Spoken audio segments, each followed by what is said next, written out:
This is a brand new Leopard 45 sailing catamaran, and it's one of the most popular boats on the market today. I'm giving you a quick tour and walkthrough.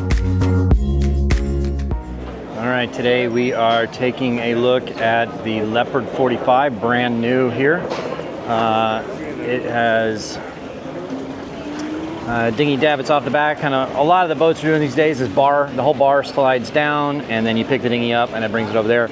I was chartered one of these the other day. It did make the dinghy swing a little bit. We still had to tie it down. I'd like to see a little different system where it would keep the dinghy from swinging without having to extra tie it down. But stepping on here, I like the transoms stick out a little more, unlike the bollies that, you know, I don't know, it's just hard. It gives you more space to load off and on the dinghy. Open salon, cockpit area here, and you can walk around on either side. You can access the helm from either the cockpit inside here or along the starboard side, and then you can also access, it has its own little fly bridge up here for seating, which is quite nice. The downside is that boom is quite low, so if you are sitting here about like this, you really got to make sure that boom's tied over well, because it could swing around and hit you. You have to pull it over to the side to be able to use it, but it is nice to be able to sit here and relax. And then you can someone can still be at the helm station and still be a part of the activities, both here in the flybridge area and downstairs, because they can see downstairs, they can see ahead, and then they can see back up here to the flybridge, and then all the lines run back there to the cockpit.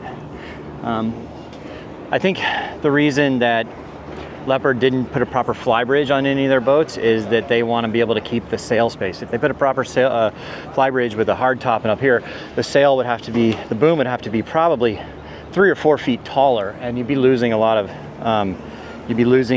of sail space. So coming over here into the helm, you can see what I was talking about, how you can still see down into the cockpit there, and then still see up here. So we'll come forward. Here is the helm area right here, all the lines running aft, and then coming forward here, a small seating area here. It does have the overhang so that you get a little bit of shade, although I will say that overhang, I banged the hell out of my head coming up here the other day. So I was stepping through right here and I just clobbered my head right on it. So you got to watch out for that when you're coming in here. But I'll take you back around the other side and then inside the boat. Nice big cockpit here, and I like how the windows all open up and you have the door that goes through. It just gives you a lot of airflow through here. I would like to see them make a pass-through window where this well, no, then it would probably interfere with the seating area here. Or maybe where they could lower this window down to get more air to move through. But nice big salon with the seating area here. The table is nice because it will kind of spin and fold out. Like all these edges will come out and it'll make a bigger square and then the table will twist around so that you can get in there and make more seating. I really like that because here it's a cocktail table and it's easy to get around either side. I hate it when these tables are so big that you can't get in that back corner easily. Refrigeration here and here, and it has a refrigerator outside as well. Galley, all that. And then chart table over here. That's more of just a junk drawer when we were here. But yeah, all right, let's go downstairs. Oh. So go downstairs on the port side, we'll turn aft first. Oh, I have carpet down here. I kind of like, I've been on a couple boats now that have carpet. It feels different. I mean, I don't know how easy it is to keep clean, but it makes it feel more like a home than a boat having the carpet in here.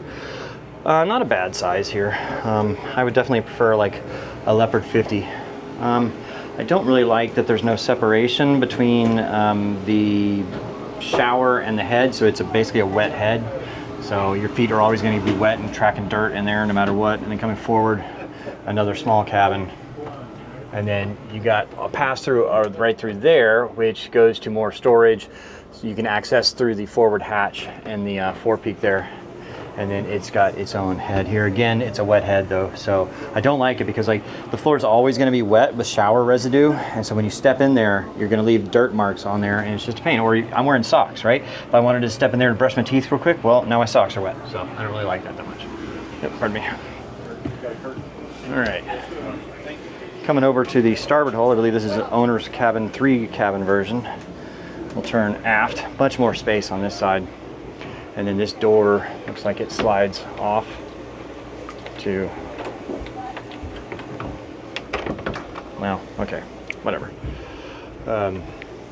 So this door will slide to close this hallway here, and then much bigger cabin on this side, a lot more space. It almost feels like wasted space because I mean it's just cabinets and closets. But if you're going to live on this, you would really want all this extra hanging locker space. And then coming up here to a lot larger head than the other side. It's not as big as I'd like to be. I'd almost like it separated a little. It's okay. I'm not complaining about it. It's just not 100%. Something about it doesn't feel just great. So there you have it. The 2024 Leopard 45. Not bad. Just a few little compromises in it, but overall I can't say too much bad about it. I've always really liked the Leopards. I would personally like to see them go ahead and put a proper fly bridge over here just to get, I know you're going to sacrifice a little bit of performance, but I'd rather have that comfort. So, boy, if I have to put a grade on it, for me, the master cabin felt a little small. There's no proper fly bridge, so I got to deduct some points on that. I would give it, oh man, I give it a B. Sorry, I give it a B, maybe even a B plus. It's almost there. A couple more design tweaks and it'd be there. I'm gonna give it a B. I'm gonna give it a B. I don't mind it. It's nothing spectacular, but if you said, hey, you're gonna spend the next couple years sailing around on a Leopard 45, I'd be like, all right, cool. Thank you guys for watching. Click like and subscribe. Leave us a comment below. What do you think of my assessment? Anything else you want to see? And also let me know what boats you want me to do a tour of.